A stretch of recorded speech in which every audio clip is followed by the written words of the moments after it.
ओम नमो भगवते वासुदेवाय। श्रीमद् भागवत महापुराण दशम स्कंद उत्तरार्ध 50वां अध्याय जरासंध से युद्ध और द्वारकापुरी का निर्माण।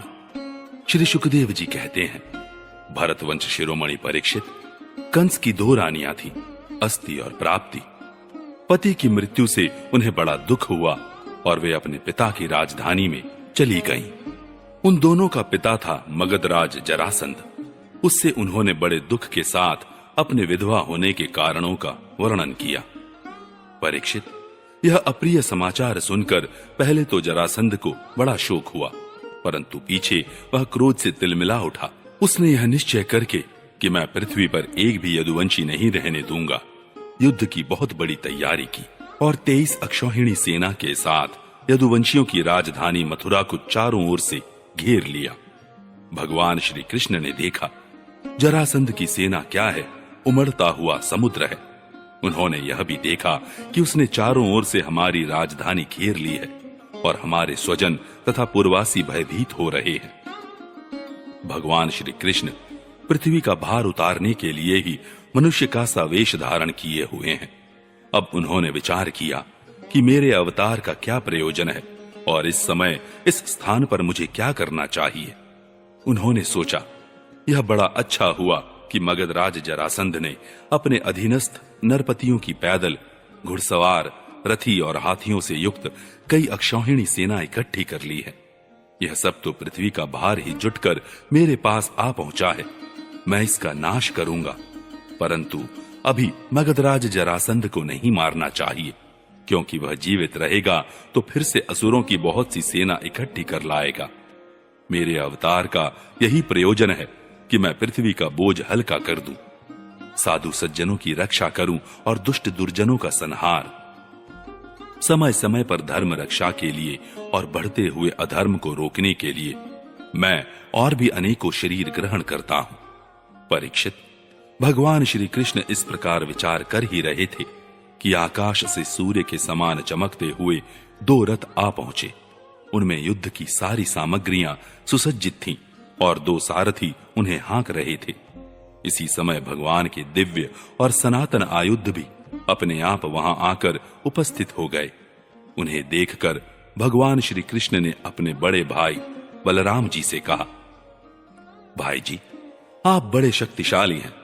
इस समय जो यदुवंशी आपको ही अपना स्वामी और रक्षक मानते हैं, जो आपसे ही सनात हैं, उन पर बहुत बड़ी विपत्ति आ पड़ी है। देखिए, यह आपका रथ है और आपके प्यारे आयुध हल मूसल भी आ पहुंचे हैं। अब आप इस रथ पर सवार होकर शत्रु सेना का संहार कीजिए और अपने स्वजनों को इस विपत्ति से बचाइए। भगवान, साधुओं का कल्याण करने के लिए ही हम दोनों ने अवतार ग्रहण किया है।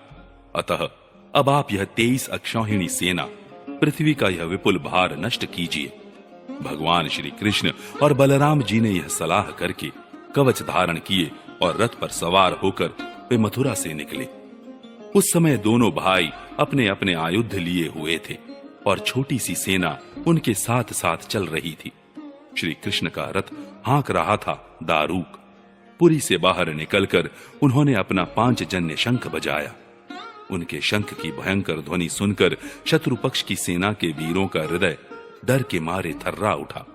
उन्हें देखकर मगधराज जरासंध ने कहा, पुरुषाधम कृष्ण, तू तो अभी निरा बच्चा है। अकेले तेरे साथ लड़ने में मुझे लाज लग रही है। इतने दिनों तक तू न जाने कहां कहां छिपा फिरता था। मंद, तू तो अपने मामा का हत्यारा है, इसलिए मैं तेरे साथ नहीं लड़ सकता। जा, मेरे सामने से भाग जा। बलराम, यदि तेरे चित्त में यह श्रद्धा हो कि युद्ध में मरने पर स्वर्ग मिलता है, तो तू आ, हिम्मत बांधकर मुझसे लड़। मेरे बाणों से छिन्न भिन्न हुए शरीर को यहां छोड़कर स्वर्ग में जा, अथवा यदि तुझ में शक्ति हो तो मुझे ही मार डाल। भगवान श्री कृष्ण ने कहा, मगधराज, जो शूरवीर होते हैं वे तुम्हारी तरह डींग नहीं हाँकते। वे तो अपना बल पौरुष ही दिखलाते हैं। देखो, अब तुम्हारी मृत्यु तुम्हारे सिर पर नाच रही है। तुम वैसे ही अकबक कर रहे हो जैसे मरने के समय कोई सन्निपात का रोगी करे। बक लो, मैं तुम्हारी बात पर ध्यान नहीं देता। श्री सुखदेव जी कहते हैं, परीक्षित, जैसे वायु बादलों से सूर्य को और धुएं से आग को ढक लेती है, किंतु वास्तव में वे ढकते नहीं, उनका प्रकाश फिर फैलता ही है, वैसे ही मगध राज जरासंध ने भगवान श्री कृष्ण और बलराम के सामने आकर अपनी बहुत बड़ी बलवान और अपार सेना के द्वारा उन्हें चारों ओर से घेर लिया। यहां तक कि उनकी सेना, रथ, ध्वजा, घोड़ों और सारथियों का दिखना भी बंद हो गया। मथुरापुरी की स्त्रियां अपने महलों की अटारियों, छज्जों और फाटकों पर चढ़कर युद्ध का कौतुक देख रही थीं। जब उन्होंने देखा कि युद्ध भूमि में भगवान श्री कृष्ण की गरुड़ चिन्ह से चिन्हित और बलराम जी की ताल चिन्ह से चिन्हित ध्वजा वाले रथ नहीं दिख रहे हैं, तब वे शोक के आवेग से मूर्छित हो गईं। जब भगवान श्री कृष्ण ने देखा कि शत्रु सेना के वीर हमारी सेना पर इस प्रकार बाणों की वर्षा कर रहे हैं, मानो बादल पानी की अनगिनत बूंदें बरसा रहे हों, और हमारी सेना उससे अत्यंत पीड़ित व्यथित हो रही है, तब उन्होंने अपने देवता और असुर दोनों से सम्मानित शारंग धनुष का टंकार किया। इसके बाद वे तर्कस में से बाण निकालने, उन्हें धनुष पर चढ़ाने और धनुष की डोरी खींचकर झुंड के झुंड बाण छोड़ने लगे। उस समय उनका वह धनुष इतनी फुर्ती से घूम रहा था मानो कोई बड़े वेग से अलाद चक्र घुमा रहा हो। इस प्रकार भगवान श्री कृष्ण जरासंध की चतुरंगिणी, हाथी, घोड़े, रथ और पैदल सेना का संहार करने लगे। इससे बहुत से हाथियों के सिर फट गए और वे मर मर कर गिरने लगे। बाणों की बौछार से अनेकों घोड़ों के सिर धड़ से अलग हो गए। घोड़े, ध्वजा, सारथी और रथियों के नष्ट हो जाने से बहुत से रथ बेकाम हो गए। पैदल सेना की बाहें, जांग और सिर आदि अंग प्रत्यंग कट कट कर गिर पड़े। उस युद्ध में अपार तेजस्वी भगवान बलराम जी ने अपने मूसल की चोट से बहुत से मतवाले शत्रुओं को मार मार कर उनके अंग प्रत्यंग से निकले हुए खून की सैकड़ों नदियां बहा दी। कहीं मनुष्य कट रहे हैं तो कहीं हाथी और घोड़े छटपटा रहे हैं। उन नदियों में मनुष्यों की भुजाएं सांप के समान जान पड़ती और सिर इस प्रकार मालूम पड़ते मानो कछुओं की भीड़ लग गई हो। मरे हुए हाथी द्वीप जैसे और घोड़े ग्राहों के समान जान पड़ते। हाथ और जांघें मछलियों की तरह, मनुष्यों के केश सेवार के समान, धनुष तरंगों की भांति और अस्त्र शस्त्र लता एवं तिनकों के समान जान पड़ते। ढालें ऐसी मालूम पड़ती मानो भयानक भंवर हो। बहुमूल्य मणियां और आभूषण पत्थर के रोड़ों तथा कंकड़ों के समान बहे जा रहे थे। उन नदियों को देखकर कायर पुरुष डर रहे थे और वीरों का आपस में खूब उत्साह बढ़ रहा था। परीक्षित, जरासंध की वह सेना समुद्र के समान दुर्गम, भयावह और बड़ी कठिनाई से जीतने योग्य थी, परंतु भगवान श्री कृष्ण और बलराम जी ने थोड़े ही समय में उसे नष्ट कर डाला। वे सारे जगत के स्वामी हैं, उनके लिए एक सेना का नाश कर देना केवल खिलवाड़ ही तो है। परीक्षित, भगवान के गुण अनंत हैं। वे खेल खेल में ही तीनों लोकों की उत्पत्ति, स्थिति और संहार करते हैं। उनके लिए यह कोई बड़ी बात नहीं है कि वे शत्रुओं की सेना का इस प्रकार बात की बात में सत्यानाश कर दें। तथापि जब वे मनुष्य का सा वेश धारण करके मनुष्य की सी लीला करते हैं, तब उसका भी वर्णन किया ही जाता है। इस प्रकार जरासंध की सारी सेना मारी गई, रथ भी टूट गया, शरीर में केवल प्राण बाकी रहे। तब भगवान श्री बलराम जी ने जैसे एक सिंह दूसरे सिंह को पकड़ लेता है, वैसे ही बलपूर्वक महाबली जरासंध को पकड़ लिया। जरासंध ने पहले बहुत से विपक्षी नरपतियों का वध किया था, परंतु आज उसे बलराम जी वरुण की फांसी और मनुष्य के फंदे से बांध रहे थे। भगवान श्री कृष्ण ने यह सोचकर कि यह छोड़ दिया जाएगा तो और भी सेना इकट्ठी करके लाएगा तथा हम सहज ही पृथ्वी का भार उतार सकेंगे, बलराम जी को रोक दिया। बड़े शूरवीर जरासंध का सम्मान करते थे, इसलिए उसे इस बात पर बड़ी लज्जा मालूम हुई कि मुझे श्री कृष्ण और बलराम ने दया करके दीन की भांति छोड़ दिया है। अब उसने तपस्या करने का निश्चय किया, परंतु रास्ते में उसके साथी नरपतियों ने बहुत समझाया कि राजन, यदुवंशियों में क्या रखा है, वे आपको बिल्कुल ही पराजित नहीं कर सकते थे। आपको प्रारब्धवश ही नीचा देखना पड़ा है। उन लोगों ने भगवान की इच्छा, फिर विजय प्राप्त करने की आशा आदि बतलाकर तथा लौकिक दृष्टांत एवं युक्तियां दे देकर यह बात समझा दी कि आपको तपस्या नहीं करनी चाहिए। परीक्षित, उस समय मगधराज जरासंध की सारी सेना मर चुकी थी। भगवान बलराम जी ने उपेक्षा पूर्वक उसे छोड़ दिया था। इससे वह बहुत उदास होकर अपने देश मगध को चला गया। परीक्षित, भगवान श्री कृष्ण की सेना में किसी का बाल भी बांका न हुआ और उन्होंने जरासंध की 23 अक्षौहिणी सेना पर, जो समुद्र के समान थी, सहज ही विजय प्राप्त कर ली। उस समय बड़े बड़े देवता उन पर नंदन वन के पुष्पों की वर्षा और उनके इस महान कार्य का अनुमोदन प्रशंसा कर रहे थे। जरासंध की सेना के पराजय से मथुरावासी भयरहित हो गए थे और भगवान श्री कृष्ण की विजय से उनका हृदय आनंद से भर रहा था। भगवान श्री कृष्ण आकर उनमें मिल गए। सूत, मागध और वंदीजन उनकी विजय के गीत गा रहे थे। जिस समय भगवान श्री कृष्ण ने नगर में प्रवेश किया, उस समय वहां शंख, नगारे, भेरी, तुरही, वीणा, बांसुरी और मृदंग आदि बाजे बजने लगे थे। मथुरा की एक एक सड़क और गली में छिड़काव कर दिया गया था। चारों ओर हंसते खेलते नागरिकों की चहल पहल थी। सारा नगर छोटी छोटी झंडियों और बड़ी बड़ी विजय पताकाओं से सजा दिया गया था। ब्राह्मणों की वेद ध्वनि गूंज रही थी और सब ओर आनंदोत्सव के सूचक बंधनवार बांध दिए गए थे।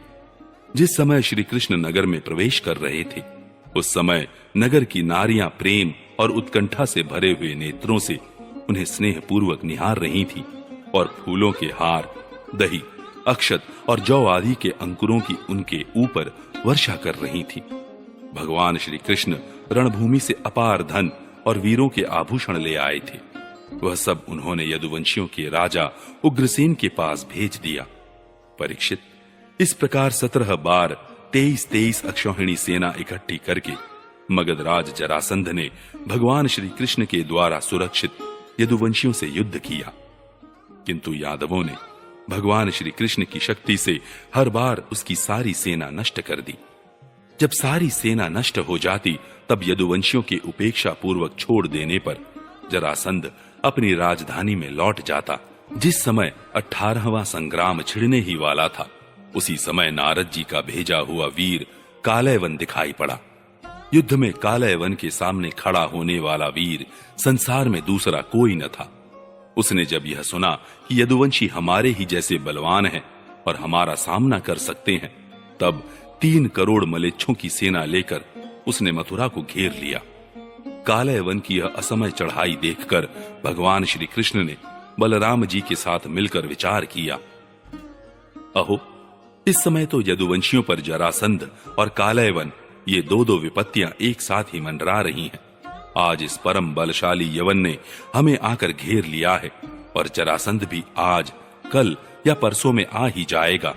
यदि हम दोनों भाई इसके साथ लड़ने में लग गए और उसी समय जरासंध आ पहुंचा, तो वह हमारे बंधुओं को मार डालेगा या तो कैद करके अपने नगर में ले जाएगा, क्योंकि वह बहुत बलवान है।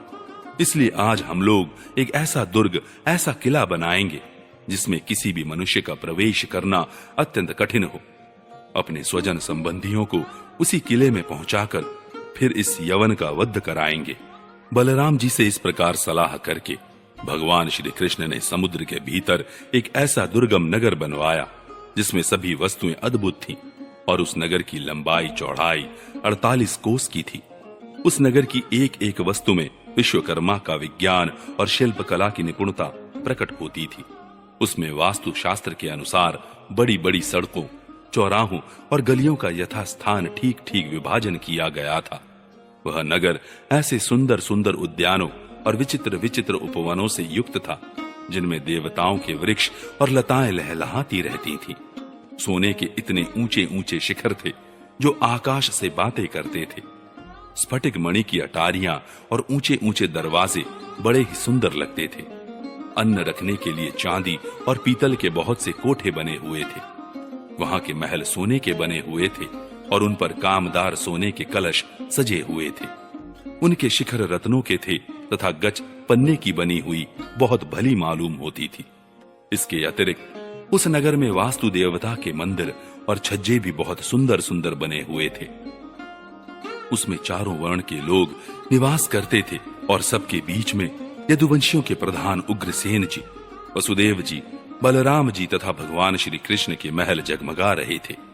परीक्षित, उस समय देवराज इंद्र ने भगवान श्री कृष्ण के लिए पारिजात वृक्ष और सुधर्मा सभा को भेज दिया। वह सभा ऐसी दिव्य थी कि उसमें बैठे हुए मनुष्य को भूख प्यास आदि मर्त्य लोक के धर्म नहीं छू पाते थे। वरुण जी ने ऐसे बहुत से श्वेत घोड़े भेज दिए जिनका एक एक कान श्याम वर्ण का था और जिनकी चाल मन के समान तेज थी। धनपति कुबेर जी ने अपनी 8 निधियां भेज दी और दूसरे लोकपालों ने भी अपनी अपनी विभूतियां भगवान के पास भेज दी। परीक्षित, सभी लोकपालों को भगवान श्री कृष्ण ने ही उनके अधिकार के निर्वाह के लिए शक्तियां और सिद्धियां दी हैं। जब भगवान श्री कृष्ण पृथ्वी पर अवतीर्ण होकर लीला करने लगे तब सभी सिद्धियां उन्होंने भगवान के चरणों में समर्पित कर दी। भगवान श्री कृष्ण ने अपने समस्त स्वजन संबंधियों को अपनी अचिंत्य महाशक्ति योग माया के द्वारा द्वारका में पहुंचा दिया। शेष प्रजा की रक्षा के लिए बलराम जी को मथुरापुरी में रख दिया और उनसे सलाह लेकर गले में कमलों की माला पहने बिना कोई अस्त्र शस्त्र लिए स्वयं नगर के बड़े दरवाजे से बाहर निकल आए।